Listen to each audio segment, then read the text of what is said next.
The shock didn't arrive through back channels or quiet negotiations. It landed in public, explosive, and unmistakable terms. Donald Trump stood before cameras and demanded $2.8 trillion from Canada, not as a proposal, but as a bill. His claim? Decades of unpaid military protection under NORAD, combined with what he called unfair trade practices that, in his words, had bled America dry. This wasn't framed as diplomacy, it was framed as a debt collection, pay up or face consequences. The number itself was designed to stun. $2.8 trillion is not a trade dispute figure. It's larger than the GDP of many G7 nations. It's a sum that instantly signals escalation, not negotiation. Markets understood that immediately. Within hours, volatility spiked, currency traders recalculated risk, and analysts began asking a dangerous question. What happens if the US treats its closest ally like an adversary? Trump's argument followed a familiar pattern, impulsive, maximalist, and public. He argued that American military spending had subsidized Canadian security for generations, that U.S. consumers had absorbed trade losses while Canada benefited, and that this imbalance, real or perceived, justified retroactive compensation. The message was blunt. Alliances are transactional, and the invoice is overdue. But here's where the shock deepened. Canada isn't a distant partner. It's not a peripheral supplier. It is structurally embedded in the American economy. Energy, electricity, manufacturing, defense inputs. This wasn't a threat aimed outward. It was a demand aimed straight through the U.S. economic core. By making the demand public, Trump removed the safety valves. There was no room for quiet de-escalation. No diplomatic ambiguity. The ultimatum forced a binary outcome, submission or retaliation. And that's what rattled global observers. If the U.S. could issue a $1 trillion demand to Canada today, what did that say about the reliability of American commitments tomorrow? This moment marked more than a dispute. It signaled a rupture in how power is exercised and how leverage is misunderstood. Because while the demand sounded strong, it exposed something far more dangerous, a willingness to gamble without fully accounting for the cards on the table. And Canada was holding more than Washington expected. Ottawa didn't answer with outrage. There was no podium speech, no flag-wrapped rebuttal, no emotional counterattack. Mark Carney did something far more unsettling for Washington. He said almost nothing. Then, quietly, his government announced a national security review of Canada's energy exports and critical mineral supply chains. To most casual listeners, that sounded procedural, bureaucratic, even dull. But to markets and to U.S. strategic planners, it landed like a warning shot. Because a national security review is not rhetoric, it is a legal mechanism. It creates authority to delay, restrict, or reroute exports without declaring retaliation.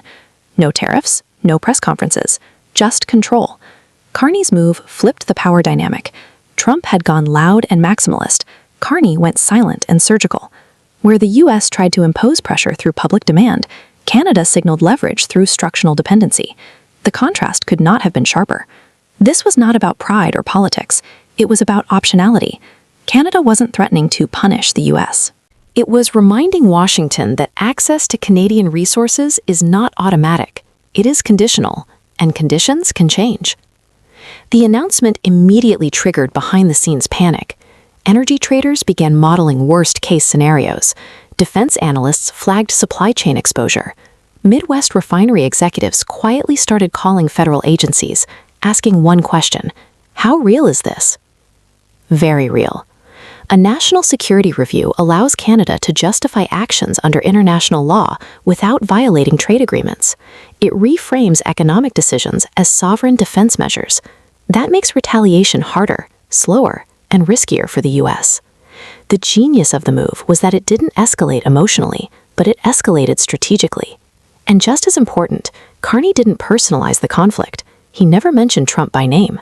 That stripped the U.S. president of the confrontation he wanted. No sparring partner, no viral clash, just a cold reminder that leverage doesn't need a microphone. Global capitals noticed, Brussels noticed, Tokyo noticed, because this wasn't just Canada defending itself. It was a middle power demonstrating how to counter a superpower without firing a shot or even raising its voice. The message was unmistakable. If you turn alliances into invoices, don't be surprised when partners start auditing the supply lines you depend on. And that's when Washington began to realize something uncomfortable. This fight wasn't happening on a stage. It was happening inside pipelines, contracts, refineries, and systems the U.S. could not quickly replace. The real vulnerability wasn't diplomatic. It was mechanical. And once analysts ran the numbers, the picture became impossible to ignore. The United States does not just buy oil from Canada, it is engineered around it. More than 60% of all U.S. crude oil imports come from Canada. Not light oil, not interchangeable barrels you can swap overnight. This is heavy crude, the kind that U.S. refineries, especially in the Midwest, were redesigned over decades to process efficiently. Billions of dollars were spent modifying equipment, calibrating chemistry, and locking in long-term supply contracts tied specifically to Canadian output. That infrastructure choice created efficiency. It also created dependence. If Canadian heavy crude slows, American refineries don't just pay more, they stop working at capacity. You can't simply replace that oil with supplies from the Middle East or South America without costly retooling and time-consuming adjustments. Weeks become months, months become economic pain. Energy traders understood this immediately. Even the hint of export review sent futures upward. Gasoline prices are psychological as much as mathematical. When markets smell disruption, consumers feel it at the pump, fast. And higher fuel costs ripple outward. Trucking, farming, manufacturing, groceries. Inflation doesn't need a law to spread. It needs a spark. The Midwest is the pressure point. States built around refining and petrochemical production would be hit first. Refinery margins collapse, layoffs follow, local tax bases shrink, and suddenly a geopolitical dispute becomes a domestic political crisis. Here's the critical detail Washington could not escape. Canada doesn't need to announce a cutoff. Even a regulatory delay, additional inspections, revised permitting timelines, environmental reviews can tighten supply enough to move prices nationwide. Plausible, legal, devastating. This is why Carney's move was so powerful. He didn't threaten the U.S. consumer directly. He let physics and infrastructure do the talking. Pipelines don't care about speeches. Refineries don't respond to ultimatums. They respond to flow. And that's when the realization set in. The $2.8 trillion demand wasn't backed by leverage. It was issued against an economy quietly standing on Canadian energy foundations. What looked like a show of strength was beginning to resemble exposure. Energy was only the first layer. The deeper vulnerability sat inside America's defense industry, out of sight but central to national security. U.S.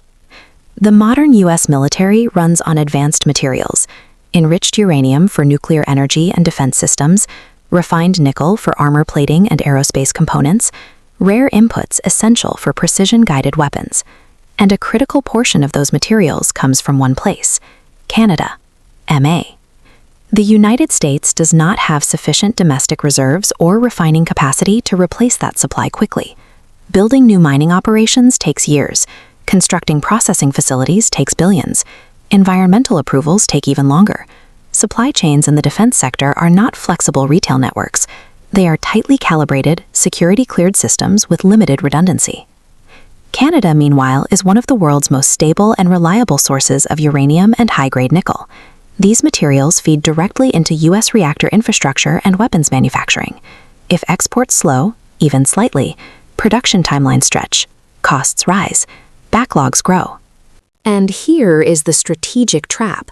Defense contracts are built on predictability. Missed delivery schedules ripple through subcontractors, assembly lines, and deployment readiness. A delayed mineral shipment can stall an aircraft component. A stalled component can delay fleet readiness. What begins as an export review becomes a readiness problem. This is why the situation alarmed Pentagon planners. Because unlike oil, which affects prices visibly and immediately, mineral disruptions are slower, but potentially more damaging. They hit capability, not just cost. Trump framed his demand as compensation for military protection under NORAD. But NORAD itself is binational. It is not America protecting Canada. It is a shared command structure, shared radar, shared early warning systems, shared defense. The premise of unilateral subsidy doesn't align with operational reality. That contradiction is what made the demand strategically risky. By monetizing security cooperation, Washington implicitly questioned the mutual foundation of its own defense architecture, and when security becomes transactional, partners begin recalculating exposure. Canada's National Security Review signaled something subtle but powerful. Access to strategic materials is not automatic. It is built on trust. If that trust erodes, supply chains don't collapse overnight, but they tighten, slowly, legally, quietly. And in a world where military strength depends on industrial depth, that tightening can become a choke point far more consequential than a trade deficit spreadsheet. The pressure was no longer about gasoline prices. It was about whether the United States had underestimated the infrastructure beneath its own power. The impact wouldn't stop at energy or weapons. It would spill straight into daily life. Lights, cars, paychecks. Few Americans realize how much electricity quietly flows south from Canada every single day. Canada is the largest foreign supplier of power to the United States, feeding the grid across New York, New England, and parts of the Midwest. This isn't backup power, it's baseload electricity, built into how those regions function. Any disruption, even temporary, would force utilities to scramble for alternatives at higher cost. Those costs don't stay with power companies. They show up on household bills, they show up in municipal budgets, and they show up fastest in winter and summer, when demand spikes and margins disappear. Then comes the auto industry, the most integrated manufacturing system on the continent. Car parts don't cross the US-Canada border once. They cross it multiple times before a vehicle is finished. Engines, transmissions, electronics, steel, aluminum, each stage depends on just-in-time delivery. No slack, no stockpiles. If inspections slow, if tariffs appear, if regulatory reviews delay shipments by days instead of hours, assembly lines halt, not gradually, instantly. A missing $50 component can shut down a $50 million factory for the day. That's how fragile modern manufacturing is. When factories stop, workers don't get paid, suppliers don't ship, local economies freeze, and prices rise, not because of greed, but because scarcity always wins. This is the part of the crisis that turns abstract geopolitics into political reality. Voters may not track uranium supply chains, but they notice when car prices jump, when electricity bills spike, when layoffs hit towns built around manufacturing. And here's the dangerous feedback loop. Once inflation rises from supply disruption, central banks tighten, borrowing costs climb, mortgages, auto loans, small business credit all become more expensive. A trade dispute becomes a monetary problem. A monetary problem becomes a recession risk. None of this requires Canada to punish the US. It only requires friction, and friction is exactly what national security reviews create. This is why markets stayed nervous, because they could see the cascade forming. Energy, electricity, manufacturing, consumers, each layer amplifying the next. The confrontation was no longer theoretical. It was embedded in the systems Americans rely on every day, systems built on the assumption that the US-Canada relationship is stable, predictable, and apolitical. Once that assumption cracks, the cost isn't measured in headlines. It's measured at the checkout counter. What emerged next was a study in leadership contrast, and the world was watching. Donald Trump relied on pressure through spectacle, public demands, escalation by headline. The strategy assumed that size alone creates leverage, that the largest economy can always force compliance if it pushes hard enough, fast enough, and loud enough. Mark Carney played an entirely different game. No ultimatums, no emotional language, just balance sheets, supply chains, and credibility. Where Trump treated alliances as negotiable transactions, Carney treated them as assets to be reallocated. And that distinction mattered far beyond North America.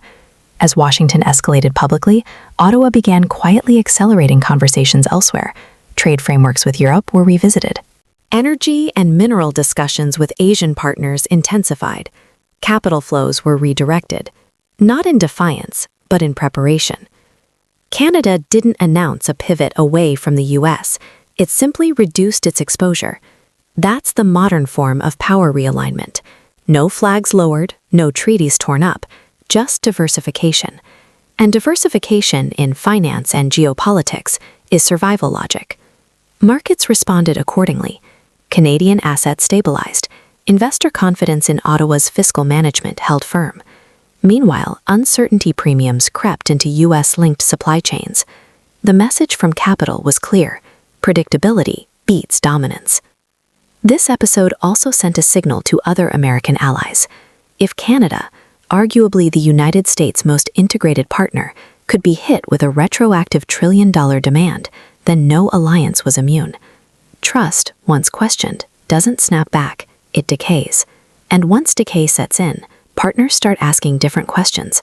Not how do we align with the U.S., but how do we ensure against U.S. volatility? That is the long-term risk Washington created for itself.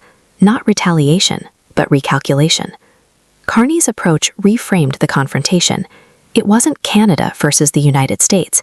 It was impulsive power versus institutional leverage, noise versus math. And in a global system built on supply chains, contracts, and confidence, math usually wins. By the time this became clear, the issue was no longer the $2.8 trillion demand itself. It was whether the United States had unintentionally accelerated a shift in how allies think about dependence and how quickly they can move away from it. At this point, the confrontation narrows to three paths, and none of them are abstract. Each carries real economic and geopolitical consequences. In the first scenario, pressure works, but quietly. Donald Trump backs away without a formal reversal. The $2.8 trillion demand fades from speeches. Negotiators shift to softer language. The issue is reframed as ongoing discussions. Markets calm. Energy flows normally. No one claims defeat, but the message is absorbed. Leverage cuts both ways. This is the least disruptive outcome, and the one Wall Street would welcome most. The second scenario is escalation by inertia. No formal compromise, no clear retreat, just continued friction. Reviews drag on, regulatory delays accumulate, tariffs appear in pieces. The result is a slow-burning trade war concentrated in the U.S. Midwest. Refineries, manufacturing hubs, farming regions tied to fuel and transport costs. Inflation ticks upward. Layoffs begin quietly. Political pressure intensifies domestically, not from Canada, but from American voters feeling the squeeze. This is where economic pain becomes political gravity. The third scenario is the most revealing and the most damaging to U.S. credibility. Washington publicly walks back the demand after internal assessments confirm the depth of American dependence on Canada. The rationale shifts: miscommunication, opening position, taken out of context. The immediate crisis ends, but the signal remains. Allies conclude that U.S. policy is volatile, personal, and subject to sudden reversal. The cost isn't measured today. It's paid over decades in higher risk premiums and weaker alignment. What matters most is not which scenario unfolds, but what this episode has already exposed. The United States discovered that its power is not just military or financial. It is infrastructural, and infrastructure creates dependence, often in directions policymakers don't fully appreciate until tested. Canada demonstrated something equally important. Modern leverage doesn't need threats. It needs position, control over inputs, legal authority, market trust. Silence, when backed by structure, can be louder than any ultimatum. This confrontation will pass. Headlines always do, but the recalculation it triggered will not.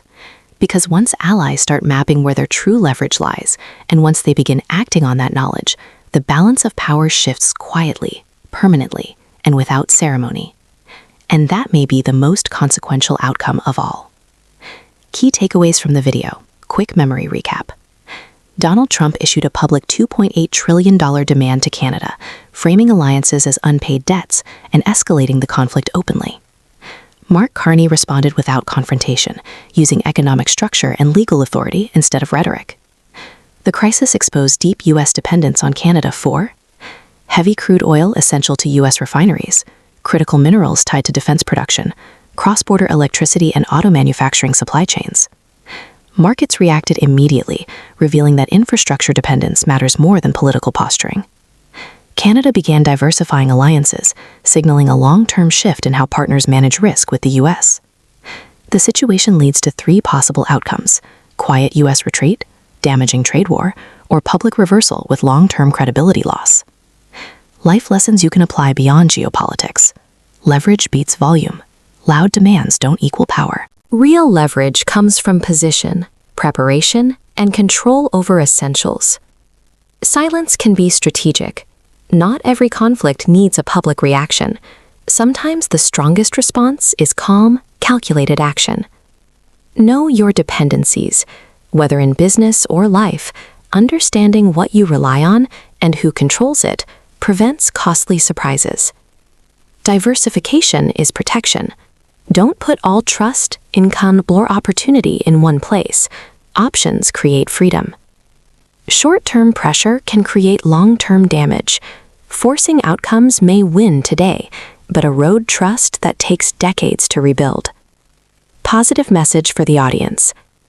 This story isn't just about nations. It's about how power really works in the modern world. True strength comes from foresight, discipline, and understanding systems, not from emotional escalation. When you stay calm, informed, and strategic, you gain influence even in unequal situations. You don't need to be the loudest voice in the room to shape the outcome. You need to be the most prepared. Call to action. Support PT Audio. If you value clear analysis, deep storytelling, and real-world lessons drawn from global events, support the channel by liking the video, subscribing to PT Audio, sharing your thoughts in the comments. Your engagement helps the channel continue producing high-quality geopolitical and economic breakdowns that cut through noise and hype. Disclaimer. This video is for informational and educational purposes only. It does not constitute financial, legal, or investment advice. All opinions expressed are analytical interpretations based on publicly available information and hypothetical scenarios. Viewers are encouraged to conduct their own research and form independent conclusions.